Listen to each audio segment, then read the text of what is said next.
शिरपूर तालुक्यातील सांगवी येथे आदिवासी भागात दिवाळीनंतर मार्गशीर्ष महिन्यात आदिवासी बांधवांचे दैवत म्हणजे डोंगऱ्या देवाचा मोठा उत्सव साजरा केला जातो। यासारखी विविध गीते पावरीच्या मधुर सुरावर तालावर डोंगऱ्या देव या निसर्ग देवतेची गौरवगाथा गायली जाते। पावरीचा सुरेल सूर व आदिवासी गीत कानावर पडले की आदिवासी बांधवांची जीवन कहाणी व समाजाचे संपूर्ण चित्रच डोंगऱ्यादेव उत्सवाच्या निमित्ताने उभे राहते। म्हणा डोंगरदेव उंच डोंगरवर होत यासारखी विविध गीते पावरीच्या मधुर सुरावर तालावर डोंगऱ्यादेव या निसर्ग देवतेची गौरवगाथा गायली जाते। या उत्सवाला मोठी परंपरा आहे। हा उत्सव मोठ्या आनंदाने व भक्तिभावाने साजरा केला जातो।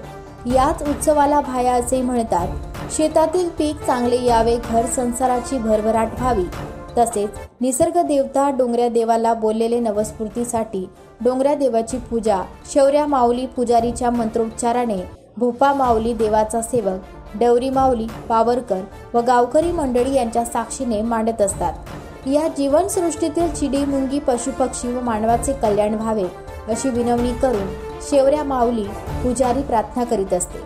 पहाटेला सर्व माऊली गडाला डोंगऱ्या देवाला जाऊन कडा कपारीला नारळाने ठोकून देवाला दर्शन देण्यासाठी एक प्रकारे 7 साखळा घालीत असतात। त्यानंतर सर्व माऊल्या घरी येतात।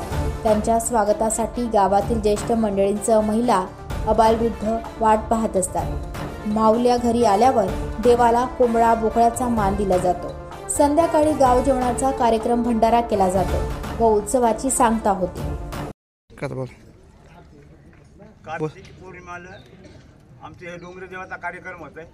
तसंच आम्ही 7 दिवस इथपर्यंत आहे ना, इथं आमचे चौरंग खळी म्हणून सांगतो आम्ही।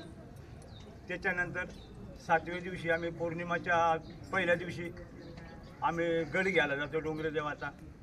आणि तिथून आल्यानंतर आम्ही गावाच्या बाहेर एक आमची लहानी राहते, तिथं आम्ही बोकड्याचा कार्यक्रम करतो आणि तिथं देवाची पूजापाठ करतो। आम्ही निसर्गाचे भक्त आहेत। जय आदिवासी, जय डोंगरी देव, जय आदिवासी।